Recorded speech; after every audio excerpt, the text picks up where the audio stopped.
lips and check the fingertips. So welcome on Facebook. You know, how do you go ahead and greet the people? Well, listen, you have just tuned in live with Curtis and Susie, teed up Friday night. Come on, Susie, what do you want to say to the people on tonight? You know what I always say, grab your babe, grab your boo, your sweet thing. Tell them it's time for Teed Up on Friday nights. All right. Yeah, thank you. Thank you for joining. Listen, go tell somebody that we're on live because we want to have a good discussion on tonight with you guys who decided to spend this Friday night with us. We're looking forward to sharing with you on tonight. Thank you for your hearts. Thank you for your roses. Come on, go tell somebody. We're going to be having a great discussion on tonight. You can send any questions that you might have for Susan and me when it comes down to the on marriage. Anything on marriage, we're going to try to entertain you live. So what I want you all to do first, I want you to go to our YouTube page. Teed Up is the acronym TDDUP. Teed Up Marriage. And I want you to subscribe and like our page. Turn on your notification bell as well, so you'll be notified when we go live. So can y'all do that for me? Go pull up the YouTube and subscribe to our YouTube page, and then also on Facebook. Go to our Facebook page, like and share our Facebook page as well. It's Teed Up Marriage. Also, you'll see our pictures on there, our logo as well. So we want you to go there, like and share our Teed Up. Like and share our Teed Up page, yeah. And then on YouTube, go subscribe to our channel and hit that notification bell so you'll be notified when we go live. All right? Absolutely. So tonight, that's what I wanna. That's what we asking everybody to go ahead and do. Thank y'all for joining. Thank y'all. Keep the hearts and rolls coming. If you got questions for us, put them there, and we're gonna get to those questions. Carolyn, I see you said, what is that? Women are one with their husband. Are you asking a question or what are you saying? I'm not clear on what you're saying or asking. So can you put that in the chat again so I can get clarity on what you're saying or asking?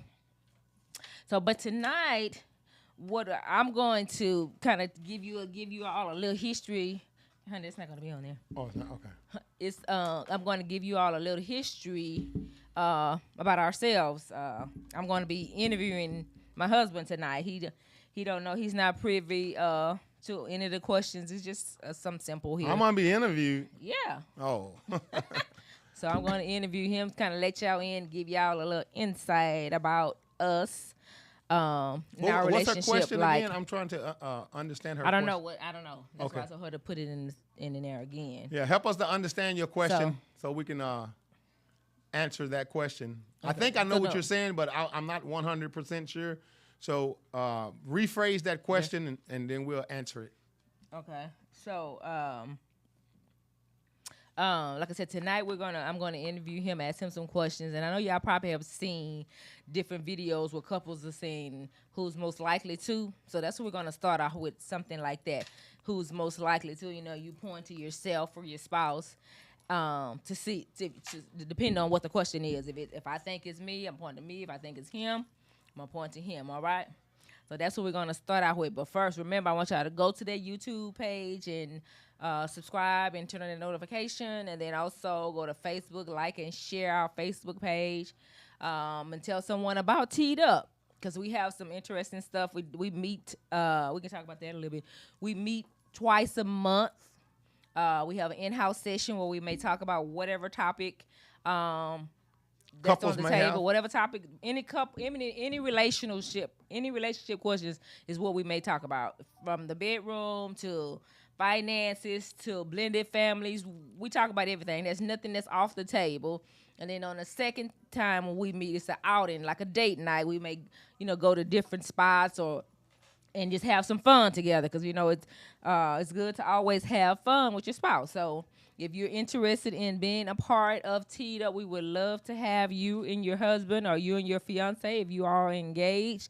Put that in the comments. Let us know, and I can give you more information on how to become a part of Teed Up as well. Talk a Did little you bit. wanna- Talk a little bit about our retreat. That's what I was just going to say. Okay. Did you want to add something before I start talking No, about go the ahead. retreat? We have an upcoming retreat that's coming up. It's going to be Valentine's weekend of next year. We're going to have so much fun. We had one last year. Last year. Yes. We didn't do it this year. So, yeah, we have one coming up in Valentine's weekend of 2026. It's going to be awesome. We have speakers lined up. We have different activities that's going to be going on. It's going to be a really good time for, to strengthen your relationship. You be amongst like-minded couples. So it's just a good time. Did you want to add something to that? Yeah, yes. You are certainly going to enjoy the fellowship. My wife just put on a tremendous retreat for the couples. Listen, if you want your marriage to be strengthened, if you want your marriage to grow, if you want to build on what you already have, listen, we're looking forward to pouring into your relationship. Listen, we're going to have a tremendous time there. We bring in powerful speakers.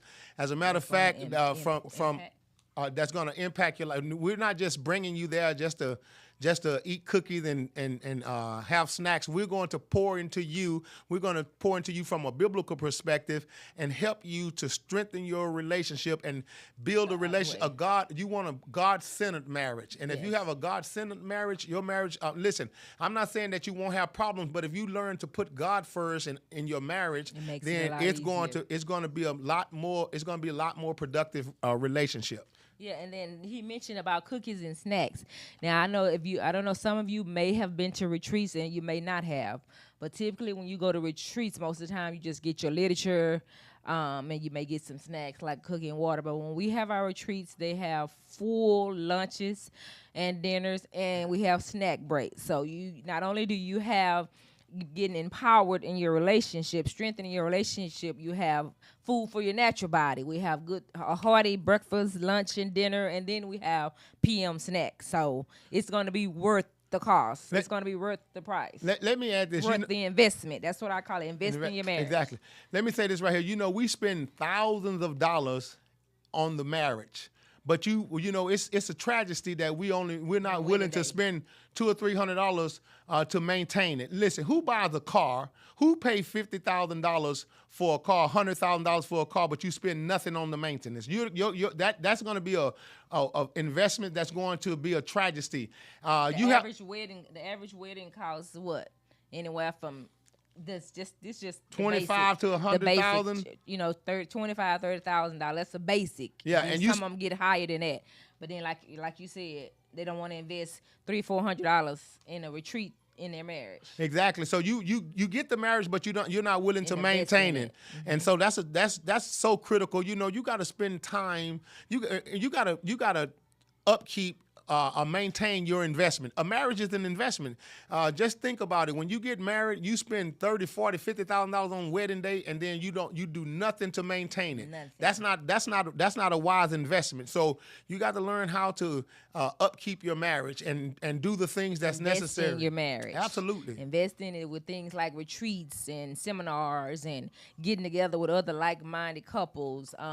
Teed up is an investment. Marriage where you meet. Well, like I said, we meet twice a month. So that's an investment where you're taking out time to, strengthen your marriage. Marriage is on the job training. Most people who get married, you don't know anything about marriage. You have some concept of marriage. You see your mom, your grandparents, and you see other people marriage, but your marriage is going to be different. So you have to learn how to build your relationship. So that's critically important. And like you say, on the job training, we're learning how to be husbands. We're learning how to be wives. So if you have something like Teed Up in your area, I encourage you to be a part of it. Exactly. If you're in the Houston area, come be a part of Teed Up. We would love to have you because that's investing in your marriage is important. Because like we said, you spend thousands of dollars on the actual wedding, but how much are you investing in it to maintain it? You'll be so surprised how much you have in common with other couples.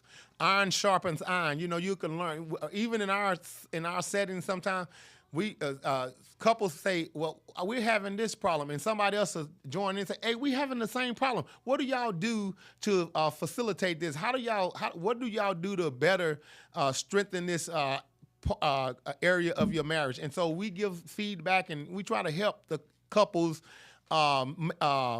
navigate through difficulties. So, we're looking forward to sharing with you as well. Okay, honey, let's get done. So let's started get with this this interview. party started. Like I said, tonight I'm gonna be. We're gonna start off with the who's most likely to. Like y'all know, y'all probably seen the questions where you asking who is who. So we're gonna start with that first, and then after that, I'm gonna have a few other questions for him. I'm gonna be interviewing him tonight. He's on the spotlight tonight. So let's start. Get your spouse. Get your spouse to make sure you sit them down with you and see if y'all can do the same thing that we're getting ready to do. Yeah, and if y'all not together, send them a text and say, "Hey, tune in on TikTok and on Facebook. We have Teed Up that I'm watching, and it's gonna be interesting." So yeah, get them involved. All right. So we're gonna start. The first one says, "Who was interested first?" You got a point. Oh, you got yeah. You got a point to you if you think it was you, and if you think it was me, you got a point to me. Okay. So the first one says, "Who was interested first?" And I said, I think it was. okay. Why you said you think it was me? Well, no, I think it was me. It was me. Okay. Now, I don't remember this one. Who said "I love you" first? I probably did. She don't say "I love you" too often. She is more or less a person who demonstrates love, not say it. So that's what we're doing tonight. Well, no, I'm just saying. I know it wasn't you. Nah, I'm talking about you gonna talk about. She don't hardly say "I love you." I must. You ain't have to say all that. Well, that's the facts. Okay. So the next one, who's more protective? Me. Probably, yeah. Who cleans the most? Me. I'm gonna say both. Me. I'm gonna say both. I clean the most. We say who cleans the most, not who eats the most. Clean. I clean the most. Okay. Who spends the most money? She does. That's because I'm spending for both of us. I don't need nobody to spend for me. The next one says, who's most likely to start an argument? Don't look confused. Look at the camera and point to me or to you. They say if you point a finger, 3 of them pointing back at you. Him. Talking about I'm most likely. Ain't that something? Who apologizes first? Come on. They asking you who apologized first. He apologized first because he started it. Now, she always say I started. They don't understand. Who falls asleep first? Probably me. Who's the funny one? Me. So he think. Who's more romantic? Probably Susie. Me. Who's more patient? Me. For you practicing your choir voice saying me. That what you were doing? You No, was trying to me. point to I'm me? more patient. Nah, she probably more patient. Who's the better cook? It depends. Well, yeah, I'm gonna say both because he can cook when he wants to. Yeah, it depends. so he it can't- depends on yeah, what he- you're cooking. He know how to cook too. So I'm gonna do like this, Yeah. like Michelle did. Who takes the longest to get ready? Me. But here lately he think he pretty boy, so I don't know. Who's the bigger baby when they get sick? Probably me. Yep. Who's the social butterfly? Me, for sure. Maybe I guess I don't. Me I'ma for say sure. You, I guess. Are you really social? Honey. Nah, I'm gonna say me. No. Me. You're I go all over. When I go to different countries, I go to different states, and I make friends with everybody. So okay, I'll give you that one. What is that? What is That's that? something. Okay, who is the messy one? She's messy. You got stuff. Let me tell y'all what he doing. When we used to date, when we first got married, he get off of work, take off his shoes. He'll sit down on the couch, take off his shoe, the shoe right there, the shirt, everything. He got a trail all the way to the room. No, they talking about messy, and this is talking about messy as in a messy person starting trouble. What you for sure? Because you is a troublemaker. No, I'm his not. grandma said it years ago. That QT is the ringleader. That QT, that was his nickname, QT. QT right here. You, the troublemaker. Come on, who you say? QT is the Come on. troublemaker. Then the last one, who requires more attention? Me. Okay. Yeah, you talking about me. You know you the troublemaker. You are the troublemaker. Thank y'all so much for joining. Yes, see I see his sister online saying, yes, ma'am. That's right. She know he is the troublemaker. No way. He's the troublemaker. His grandma said it years ago, and she was right on point. My grandmother was messy. See? Tell him what you did today. Tell him what you did to your I grandma. ain't gonna tell him what I did to my grandmother. Tell him what you did to your grandma. He ripped off his whole polar grandma. I love my grandmother. I was her favorite. Favorite troublemaker. Thank y'all for joining. Y'all keep the hearts coming. Keep the hearts and the gifts and the roses coming. Thank y'all so much. Okay, so now, like I said earlier, I gave a little statistics. And I'm gonna say it again. According to the statistics, 8 years is the average length of a marriage. 8 years. 8 years. Now, I like to ask the question: Why do you think? Why do you think marriage, the majority of the marriage, or the average marriage, only lasts for 8 years? What happened? Well, right now in this culture, they don't really value marriage. Yeah, come on, somebody give me some feedback. Why do you so- think the average marriage only lasts for 8 years? Yeah, put some comments there. Let us know. When you go to the Word of God, the Bible says that this is a covenant and it's supposed to last till death do. That's why our marriage podcast is called "Till Death Do You Part," because we believe that marriage is supposed to be a covenant till death do you part. So now, how is it that you can get married and then after 8 years you dissolve the relationship? Come on, that's something that you have to think about. And the marriage is dissolved, and then you have a split in the home where you're having the children being raised by one parent. So it's no good. So it also says 34% of African Americans are married. Back in the day, it used to be 80%. So there's a big decline there. So back in the day when our parents were coming up, it used to be black African Americans was 80%. But now it's 34% of African Americans So that's are a married. 46% decline. Back in the day, it was 80%. Now it's 34%.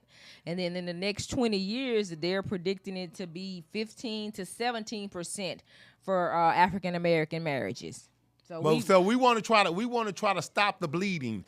And so I believe we can stop the bleeding if we have a better understanding of the covenant that marriage is. Mm-hmm. Marriage is God's idea. Absolutely. Our marriage should, your kingdom marriage should represent the Christ and the church. Absolutely. But that's not happening. So here with TDDUP, we're trying to educate and inform our couples on that principle so they can understand their roles and responsibilities as husband and wife, and what God says about the covenant of marriage. So, like I said, tonight we're gonna just be chit-chatting and talking. I'm gonna ask my husband some questions. I'm interviewing him. He didn't know that he was gonna be interviewed tonight. But that's what we're doing on tonight. If y'all enjoying it, give us some hearts and thumbs up over in the TikTok chat. Give us some hearts and roses if you're enjoying tonight. Thank you for joining. Please go subscribe to our channel as well, so that way you can get some notifications when we are live. And so again, please thank y'all for the hearts. Go ahead and subscribe. And send your questions coming. if you have any questions. Keep them coming. Okay. Thank y'all so much. Thank you. So my first question, Mr. Spears, what did you learn about manhood by watching your parents as a youngster coming up? What did you learn about manhood? Well, I have to say this. My biological father, he passed away when I was a young kid. Mm-hmm. And so I had a stepfather, and my stepfather, he was a great man, and he took on the responsibility of raising me and my siblings. And what I learned from him, he might not have been the greatest when it come down to education and all of those other principles, Great but he provider. was a great provider. He showed me the discipline of hard work and providing for my family. So How many siblings did you have? it was six of us. Okay. It So was he 3 took boys on- and 3 girls. So my on the stepfather role. took on the role of raising my children. mother children, 6 children. 6 children, and he demonstrated to me what it meant to be a provider, and he was there in the home, and he raised us the best he knew how, and so I thank God for him. Okay, so you got to learn from him about how to be a great provider, and I can attest to that. You have great work ethics, and you are a great provider for our family as well. Yeah, Cynthia say polar grandma. Yep, he did your polar grandma bad. He did that QT. Thank y'all for the hearts. Keep them coming. So the next question is, what do you think your children learn from watching you in marriage? What do you think your children learn from you? Now, our children are all grown now, but what do you think they learn from watching us in marriage? I think I know that the first principle that my children learn from watching us is how to be a servant in the things of God, how to serve God. Serve God. And so I think that's one of the main things that we've taught our children is how to put God first. They watch my life, and I try to live an exemplary life before my kids when it come down to being a husband first. No, I'm sorry, being a man of God first, being a husband and a father. So my kids never saw me disrespect my wife. I didn't have altercations. We had disagreements and arguments, but never fought my wife. Never beat up my wife and mistreat her in front of my kids. So my children saw me demonstrate being a husband and being a man of God, because I didn't send them to the house of God. I took them myself, and they saw me love their mother and also be their father. Okay, great. So the next question I have for you, and I'm quite sure one day I'm gonna get a chance. I've been putting this on the agenda that I'm going to interview each one of my adult children, because I'm quite sure they have some funny stories to tell y'all about their upbringing and about being at church all the time, because we were there from the morning to the evening. We get, and in the words of our old pastor, get a snack and come back. Literally, that's what we would get a snack. We'd be in and got out at what time? About 2 or 3 o'clock, and get a snack and come back for 7 o'clock. Which will be 6, because we lived a good little, we did live a good little ways from the church, so we would be leaving house at 6 o'clock to get back for 7, or sometimes we would just stay on that side of town and don't even go home. But yeah, I'm gonna get a chance to interview our adult children so they can tell y'all about that. So have some funny stories to tell y'all Questions? about that. But y'all keep the hearts and the likes coming. Thank y'all so much. The next question, what do you want to teach them? Is it something that you want to teach them about marriage? If you was to give them advice, what advice would you give them? The advice that I would give my children? Yes. The advice that I would give my children is that marriage Let me rephrase it. Okay, I want a separate set. What advice would you give your daughters about marriage? And then what advice would you give your sons about marriage? Okay. What the advice that I would give my sons about marriage is similar to what I would tell my daughters.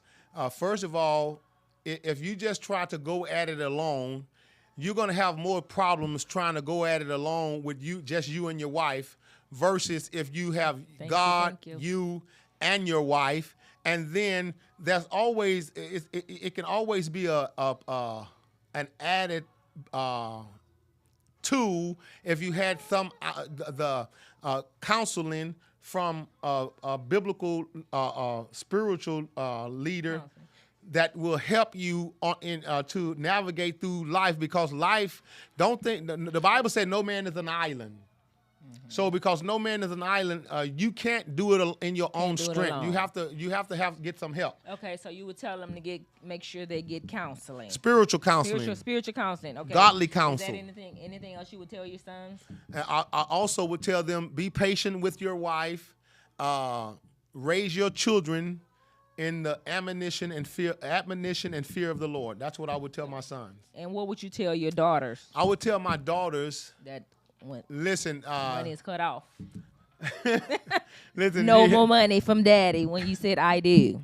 listen, that's her words. That's not mine. That's our word. But what I would, but what I would tell my daughters, hold on, what I would tell my daughters is, you know, as a wife, you have a role within the family. You're valuable. Your value don't stop when you leave here. You're still valuable when you move there.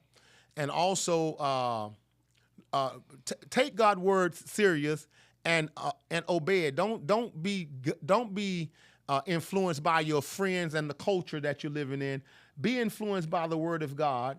When it comes down to how you're to interact with your husband. Submission is not a bad word. You know, unfortunately, our culture makes submission a bad word, but submission is not a bad word. Even when it comes down to God, God requires you to be, he say, submit yourself unto God, resist the devil, and he'll flee from you. So submission is not a bad phrase. Submission is your protection. That's it, exactly. You heard what my wife said? Submission is your protection. You, as a wife, stop trying to be so independent. And that's where the devil got in trouble. He wanted to be independent from God. Eve wanted to be independent from Adam. And you see what that did. That plunged humanity into chaos because of women who want to be independent from their husband. It plunged us into chaos, and that's why we are where we are today. Not blaming her solely, but it's a part of what happened. Mm-hmm. Okay. So our last question here is, what does a marriage need to be in order for it to be an example of a kingdom marriage? What should a marriage have in order for it to be an example of a kingdom marriage? In order for a marriage to reflect a kingdom marriage, you have to understand the king's agenda. Okay. So let me try to help you can I help them just a little bit? I want to help you just a little bit to understand what was in the mind of the king when he created marriage. And then, but I want to make sure you include in there what need to a kingdom marriage consists of what? As a kingdom marriage, what should be included? Okay, first of all, a kingdom marriage should have components that help govern the marriage. So the first thing that has to happen in a marriage is that you have to have God and the Word of God. You have to be instructed by the Word of God. Be led by God. Okay. You have to be led by God because Thank y'all so much. You have to understand when God instituted marriage, He had something in His mind about marriage never to change. So God is not changing. Our culture changed God's objective for marriage, God's idea about marriage. Unfortunately, some of our churches have begun to embrace the culture idea about marriage. Well, we can't do that because what you're doing, you're destroying the very institution, the very fabric of marriage when you don't allow for the Word of God to be our final instruction in marriage. So now my question, and I want to pose this question and why I explain, I want you to think about this. What do you think was in the mind of God when He erected the institution of marriage? Let me help you with that, because some of us have the wrong idea and the wrong concept about what marriage is supposed to be. So, for instance, you may have got married because someone got pregnant. That wasn't God's agenda. You may have gotten married because your mother said you should get married. Well, that's not why God erected the institution of marriage. You might want to get married because someone pressured you into getting married. You might get married because you feel lonely. There's a lot of reasons why people get married, Susie, but unfortunately, that's not the reason why God erected the institution of marriage. So tell us about why He has marriage. So the reason why God institute, and then you can check me because see, I'm biblically sound. Okay, So tell us. you Tell can us so we can this check- is why tell us so we God can check- erected Marriage. marriage. God had something in his mind when What was it? when Tell he us what it created the was. man and he created the woman. He told them in the book of Genesis, he said to them to be fruitful and multiply and fill the earth. So what did God want him to fill the earth with? Well, when God created Adam in the garden, initially he created him perfect. He created him in the image and the likeness of God. And so what God was doing when he created mankind and told them to be fruitful and multiply and fill the earth, what God was doing, he was, watch this right here, he was colonizing the earth with people that's supposed to reflect him. God was bringing the spiritual into the natural. Okay. So you're saying God wanted your marriage should replicate Godly other offspring. kingdom citizens. Yes, The purpose of you're saying the purpose of God's idea for marriage is to replicate after his own kind. Yeah, and fill the earth with godly people. See, Godly seeds. God Okay. is a spirit, but God was bringing the spiritual into the material world where we are. God, see, you got to remember, God is a king, and kings always expand their territory. So God was expanding his spiritual kingdom into the physical realm, and through humans. Like marriage. you and I, honey, marriage. through marriage, and so we're supposed to be raising godly offspring to fill the world with God's image and His likeness. Okay. So there you have it. Because you see, it's for those that don't know, he's a preacher. So, and he was one to go on ahead and bring us in on a Sunday morning message. So, if you're looking for a church home, we're here in the Spring area. We would love to have you. Image Ministries, HTX. You can look us up on YouTube and Facebook. We're live. You can catch us on Sunday mornings at 11 o'clock a.m. If you need a church home, we would love to have you. But so tonight, we were talking about, like I said, we were just chit-chatting tonight, interviewing my husband. He didn't know he was going to be interviewed, so we were just talking with everyone on tonight as a part of our Teed Up session. So again, we want you to go to our YouTube page, subscribe. It's Teed Up Marriage. Subscribe and turn on the notifications where you'll be notified. What? No, I was saying look ahead. Oh, so you can go to our YouTube page and subscribe to our YouTube channel and turn on the notification bell so you'll be notified when we go live.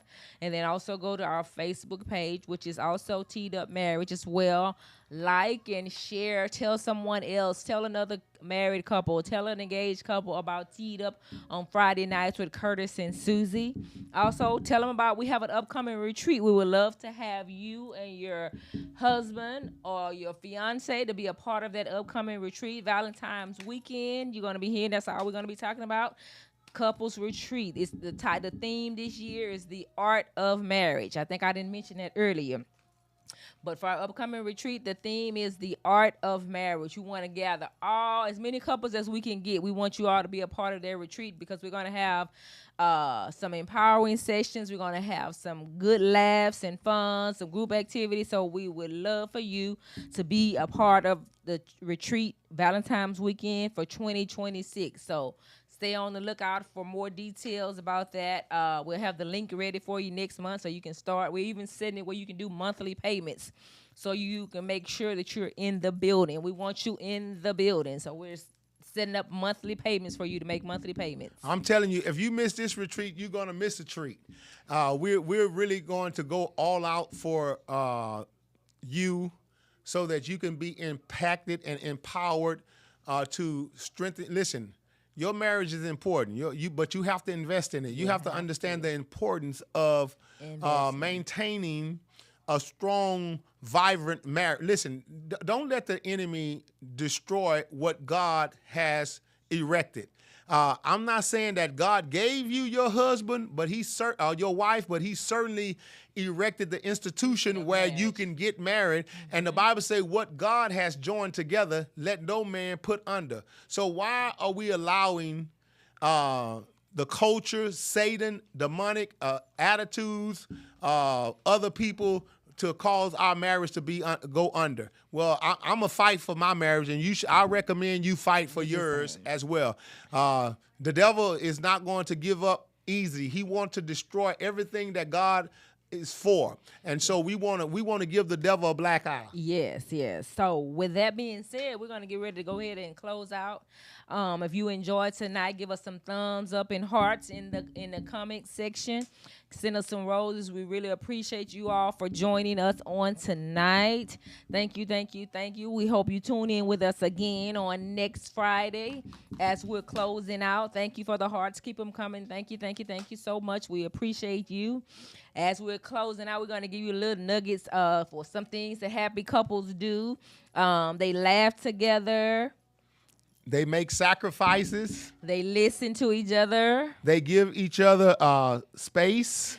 And importantly, they have date nights on a regular basis. They always kiss goodnight.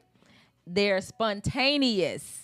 Don't be boring and just this routine. Do some things spontaneously. They make time for each other. They work through their problems. They learn each other love language. They make time for intimacy. That's important. They don't get others involved. In other words, you don't go calling your mama when y'all have a fight, or you calling your whoever. You don't get other people involved in disagreement. You don't know. You certainly don't call a girlfriend, because that's the last thing you want to do. They have each other's back. It's them and God against everyone else. They work through their problems. Yes. And then lastly, we want to check in throughout the day. Send a little sweet text, sweet nothing. See how you doing, how your day's going, what's on your mind, how you feeling, all right? So with that being said, thank y'all again for tuning in with Curtis and Susie. We're looking forward to seeing you next time on Friday Night Live with Curtis and Susie. Y'all have a great night.